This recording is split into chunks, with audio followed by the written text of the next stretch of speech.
Today we will do our assignment about a case study discussion. But before we start, allow us to introduce ourselves first. My name is Nurin Syafiqah. My name is Ramadhan Nazir. My name is Khairul. My name is Ofel Petrus. My name is Trecca Sobinal. Alright, now that we have introduced ourselves, let us begin our discussion. Good evening, everyone. Today, we will discuss Case 5, which is about a multinational team from Japan, Germany, and the United States working together on the product innovation project. However, they face communication problems because each country has different communication styles. This leads to misunderstanding and tension among team members. In my opinion, the main issue in this case is communication breakdown caused by cultural differences. What do you think, Daniel? Thank you. In my opinion, in this case, the Japanese, German, and American team members all communicate differently because of their cultural backgrounds. The Japanese member prefer to be formal and careful when speaking. The Germans value direct and precise communication, while the Americans are more open and informal. Each group believes that their own communication style is normal and effective. However, the problems happens when they do not try to adjust or understand the style of others. Because of this, some members may feel uncomfortable, offended, and misunderstood during discussion. And how about you, Trecca? Thank you. In my opinion, team members begin to judge one another based on their communication styles. For example, German members may be seen as too direct, Japanese members as too quiet, and American members as too informal. These perceptions happen because people are more familiar with their own cultural communication styles and may not fully understand others.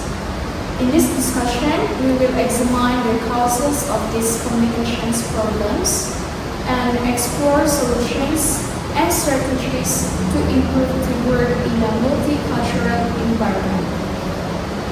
Alright, thank you, Trecca. Now that we all have the basic ideas about this case, let us begin with our first question. What were the communication barriers in the case? What do you think about this now? From what I can see, the problem here is less about language and more to how each person is used to communicate. In different nations, the workplace culture differ, and occasionally people from different countries interpret the same response in a different way. For example, the Japanese member may be silent first, wanting to ponder carefully before speaking. However, other members of the team may feel they are not engaged in the conversation. Meanwhile, the German member might be extremely straightforward as they want everything to be clear and efficient, but some people may feel uncomfortable with the approach. Then, this difference usually causes tension in the team. Thank you. For me, this case, they have a different perspective or way of expressing the idea. The situation becomes more complicated when they fail to find a common ground to unify their discussion, resulting in misunderstanding among the team members. Like sometimes we have misinterpretation about the topic. The direct tone sometimes looks so good, right? Like the direct communication can sometimes be misinterpreted and misunderstood by other team members, making the situation less ideal for sharing opinion. Response that are too direct may seem hurtful or difficult to accept, which become a barrier to more open communication. Moreover, different countries have different speaking style and intonation. At times, communication may show harsh even though it is not intended to express in. How about you? I agree with you, Ofel, because communication is not only about language, it's also about form, behavior, and facial expression. Sometimes people misunderstand each other not because of the words used, but because of how the message is delivered. What do you think about this, Daniel? Thank you. I agree with the previous point, and I would like to add that one important communication barriers in this case is the lack of cultural awareness. The team members do not fully understand how culture influences communication style and behavior. For example, the German may think the Japanese members are too quiet or not confident, while the Japanese members may feel the Germans are too harsh or aggressive. At the same time, the American may appear too casual or informal to the others. This misunderstanding happens because the team members focus only on their own communication style instead of trying to understand different perspectives. Without cultural awareness, teamwork becomes less effective and conflict can easily happen. Thank you. I agree with you, Danielle, but allow me to add a little bit more regarding this issue. Another issue is stereotyping and assumptions. Some members may quickly judge others based on their behavior or nationality. Poor listening skills can also worsen the situation because people focus more on responding rather than understanding. And with that, I think we all have talked enough with the first question. Let's move on to the next question, which is, how can the team address these communication issues? I would like Trecca to start with this question. Thank you. Now let's move on to the solutions on how the team can address these communication issues. One important solution is to provide cultural awareness training. This helps team members understand different communication styles and become more sensitive to cultural differences.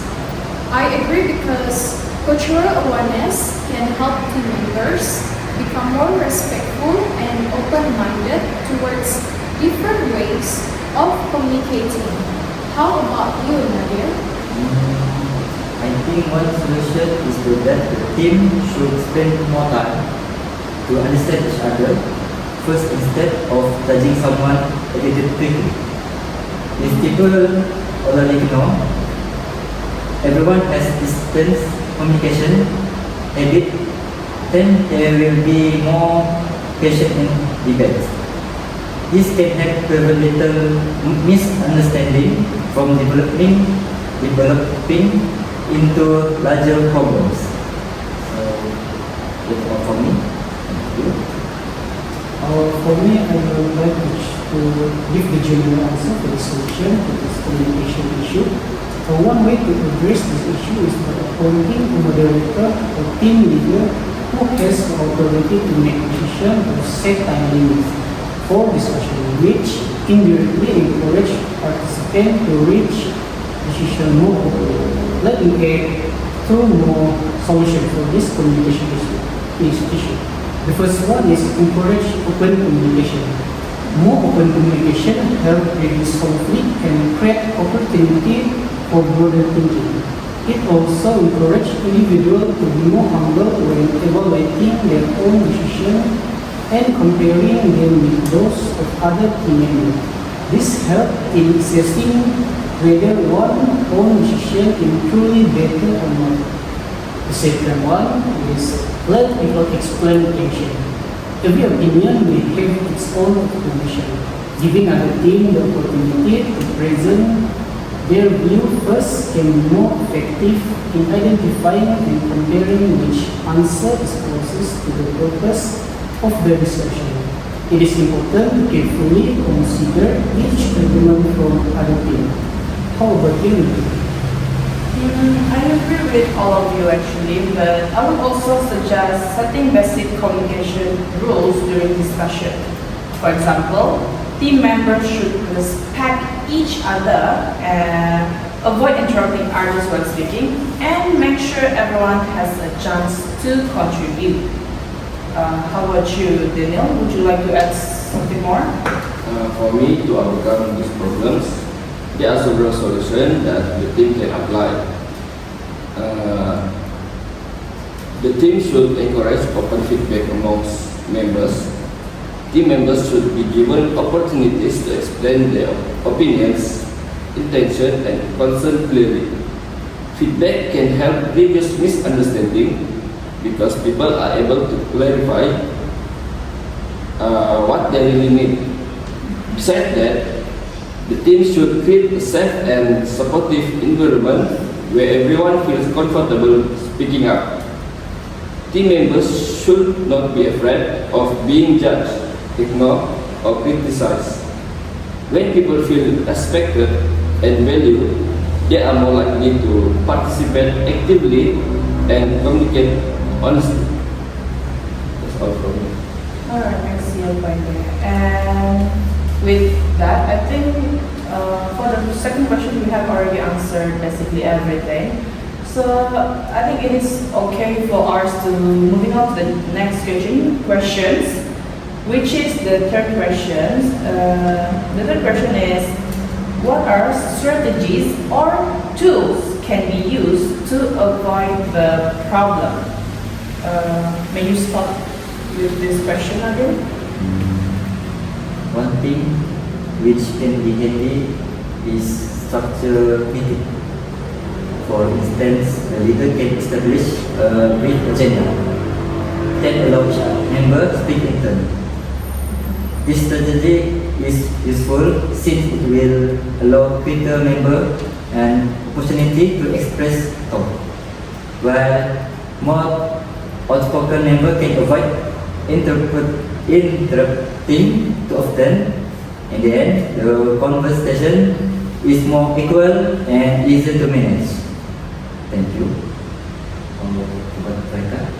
Thank you. In my opinion, one important strategy is for team members to stay on topic during discussion. When conversations are not focused, it can easily lead to confusion, especially in a multicultural team where communication styles already differ. Focused discussions are important because they help everyone understand the main ideas more clearly. By staying on topic, team members can express their ideas more clearly and avoid unnecessary misunderstandings. It also helps ensure that key points are not overlooked and that everyone shares the same understanding of the discussion. As a result, communication becomes more organized, efficient, and easier for all members to follow, which improves overall teamwork and productivity. What about you, Ofel? For me, to avoid problem is the strategic. I will be sharing the use tools to avoid this problem. I give the 3 examples. The first one is Microsoft Teams, 2 Zoom, 3 Shadow. All the tools that I mentioned can help discussion run smoothly and in a more organized way. This is because if implemented from the beginning, each team can get a broader initial overview of the discussion. As a result, they can better prepare themselves to accept other ideas and provide a more structured response before moving on the next discussion or face-to-face meeting. For example, Zoom can be used for an initial meeting before moving on to a more complex discussion. Shared document can be used to introduce the rules of the discussion or to prepare preliminary questions before engaging in a deeper conversation. How about you?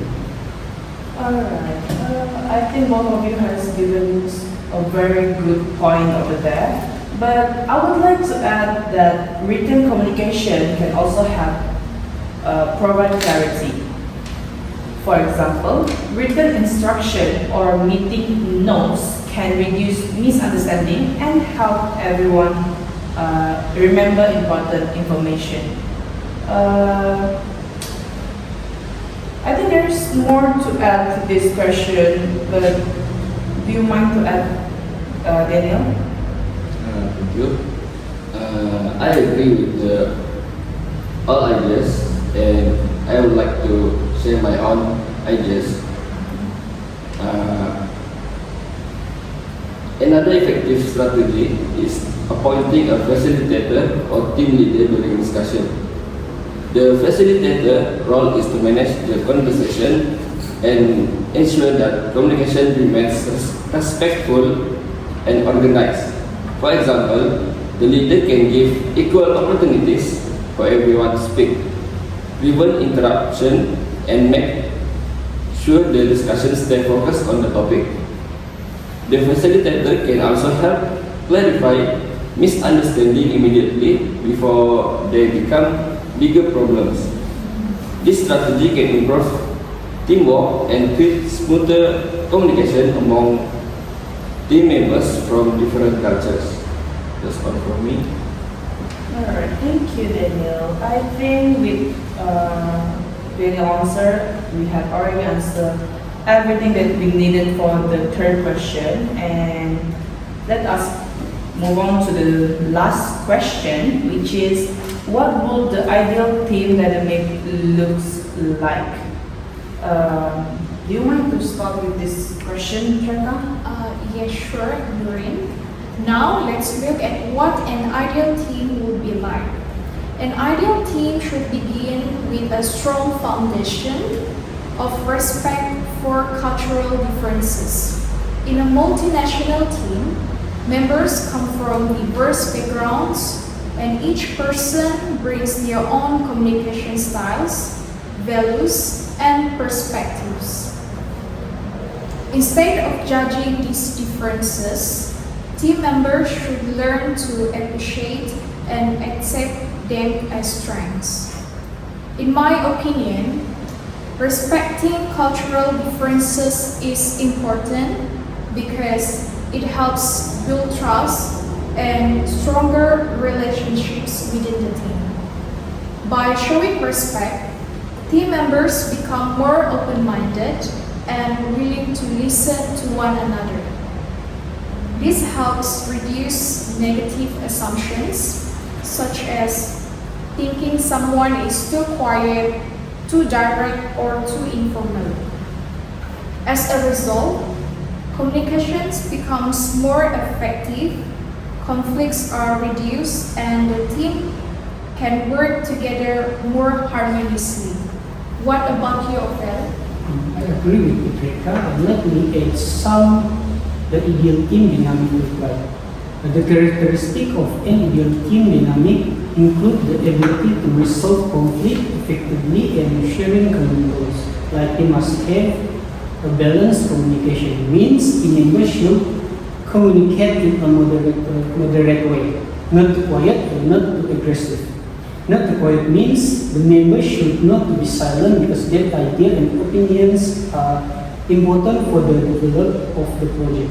If they are quiet, important information may not be shared. Example, a team member who has a new idea for the product design, share it during a meeting so the team can improve the outcome.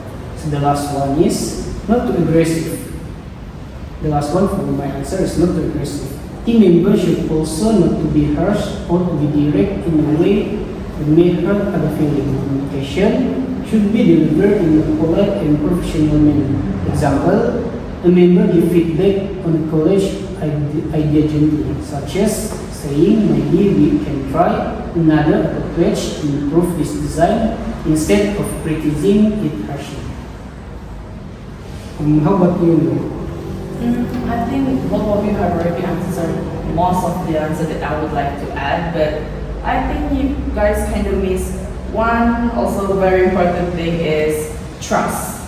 When team members trust each other, they will feel more comfortable sharing ideas and opinions. And I think that's all I can add for this question actually. So does anybody want to add?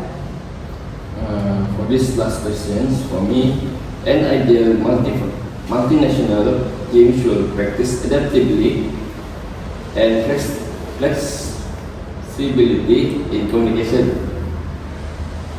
They should understand that different cultures have different ways of expressing ideas, opinions, and emotions. Instead of expecting others to follow only the communication style, team members should learn to adjust their approach depending on the situations. For example, the next speakers can try to be more sensitive, while reserved members can try to share their ideas more confidently. When team members are adaptable, the team can build strong trust, better understanding, and more effective cooperation. I agree with your opinion, Khairul. So I think this is the end of our discussion for today. In conclusion, the main problem in this case is cultural misunderstanding caused by different communication styles among team members. However, this issue can be addressed through cultural awareness and better communications practices, such as understanding differences, adapting communication styles, and encouraging clarity in these discussions. I would like to add that good communication is very important in ensuring that all team members can work together effectively despite their cultural differences. As a result, these efforts can lead to stronger teamwork, improved collaboration, and better productivity within the team. In my opinion, this case highlights the importance of recognizing communications barriers and working together to overcome them, especially in a multinational team where diversity is a key factor. Thank you for your attention. Alright, with that is the end for our discussion. I hope after this discussion, we all can work very nicely in a group, whether the difference of nationality or race. And that's all for today. Thank you.